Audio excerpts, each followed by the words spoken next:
District Attorney's Office. My name is David Mitchum. I'm the Chief of the Trial Bureau for the Harris County District Attorney's Office. Today in the 178th District Court, the District Attorney's Office made a motion to withdraw or to be recused from the David Temple case. The court considered the motion and granted it. The case was set off for approximately 6 weeks. In the interim, the court will appoint subsequent prosecutors to take over the case. We withdrew from the case. District Attorney Kim Ogg, after an exhaustive review of the voluminous evidence in this case, determined that it was plain as plain could be that we needed to recuse ourselves from the case so that there could not be an appearance of impropriety. We have individuals that are employed with the District Attorney's Office that had previously engaged in the case, and in order to have a fresh look at the evidence, and in order to see that justice is done and there not be even the appearance of impropriety, the District Attorney's Office has made a motion to recuse, which was granted by the court. After my remarks, Andy Kahn, who is representing the family as a victim's advocate, is also going to be available to answer any questions that you may have. And I'm available to answer questions as well if you have any. There's been some local defense attorneys been kind of beating the drums on the recusal. Can you tell us about how you guys went through the process of finally deciding, and then how you felt about the outside pressures? This was a decision made by the elected district attorney, Kim Ogg. She personally went through the evidence. She conferred with other members of our staff, but she took a personal interest in the evidence to make sure that she was doing the right thing in this matter. And after reviewing the voluminous evidence involved, like I say, it was plain as plain can be that this is the proper course of action, which we made the motion today, and the court granted it. Any idea of the time frame on when a special prosecutor will be appointed and when he'll make the decision on whether to dismiss or retry? I anticipate that the judge will appoint special prosecutors or prosecutors pro tem in this matter between now and the next court setting, which is in approximately 6 weeks. Our office will of course, cooperate with the new prosecutors and do everything we can to facilitate their review of the evidence for them to make a determination as to what's their proper course of conduct. And it will be up to the special prosecutor to decide whether or not to retry or... Yes, it will. Okay. So what do you expect in the most immediate decisions for the next special prosecutor to make, just for our sake? Well, the subsequent prosecutors will review the evidence, and after reviewing the evidence, we'll determine what's the next step. And there are a number of avenues they can proceed on, but that's their call. Once we've recused from the case, once we've stepped back, we won't interfere with their decision-making process. Is it you guys recused from the Goforth case as well? Is this a trend, or is it more just because you happen to have a lot of former defense attorneys on the other side now? The District Attorney's Office of Harris County deals with homicide almost every single working day.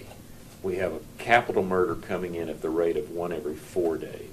We are extremely busy with difficult and important cases, and they're given thorough review. And these 2 particular cases, once we reviewed it, the proper course of action was to step aside and let new prosecutors come forward. It is not a trend. What is a trend is that we are working every single day to protect the public and make sure that justice is done. We are dealing with homicides as well as other serious cases on an hourly basis. And so we have to proceed in the proper way with the cases that are dealt to us, as I say, on an hourly basis. So there is no trend here.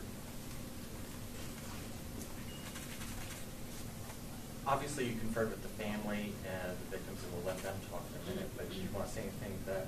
My understanding is that Did you confer with the defense, and did they say anything? the defense was given proper notice of our decision in this matter, and we also spoke with the family, and it's my understanding that the family appreciated our professionalism in this matter.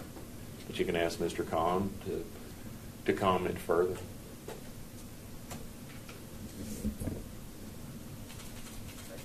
Thank you. Thank you so much. Have a great day.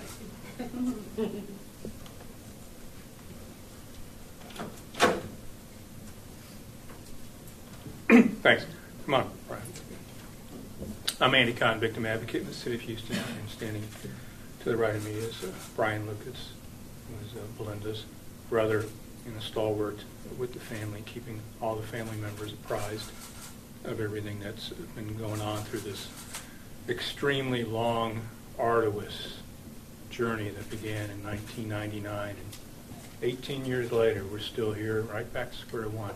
But first, we'd just like to thank the District Attorney's Office, in particular David and Tom over here, and personally thank Kim Ogg for her due diligence in looking very carefully at this case and coming to the conclusion that we certainly believe from the get-go that another set of eyes, for the sake of all, for the semblance of fairness and balance, and that's all we've ever asked in this case. We never asked for any special treatment, anything out of the ordinary. All we ask for is that another set of eyes to remove any red flags from coming up. Because, as Brian and everyone else will say, we've been through this so many times. And I've been doing this as a victim advocate now for over 25 years, and I've never seen a case that has so many twists and turns as this particular case. But today, this is about Belinda Lucas. Belinda, remember? This is about Belinda, who was carrying an 8-month-old unborn child, Aaron. And when you do the math, Aaron, we were talking about this earlier, would have likely graduated high school this month if she had lived. The ramifications of what had happened from David Temple and what has happened to this family has just basically been shattered and guttered from this family. And there's no ifs, ands, or buts from our perspective. Same evidence that was used to convict him, which none of it was removed from the higher courts, the same evidence that was used to convict him, more than likely will apply again today, and we'll be back to where we were. And we're confident that 12 members of whatever jury will hear this case, will hear the evidence, will come to the same conclusion that we have known for almost 18 years, that David Temple is guilty of first-degree murder. So we're going to talk to Belinda later and let her know that she is not forgotten, and that justice for Belinda Lucas, her unborn 8-month-old, that's what this is about here today, and that's who we're seeking justice for. Thanks.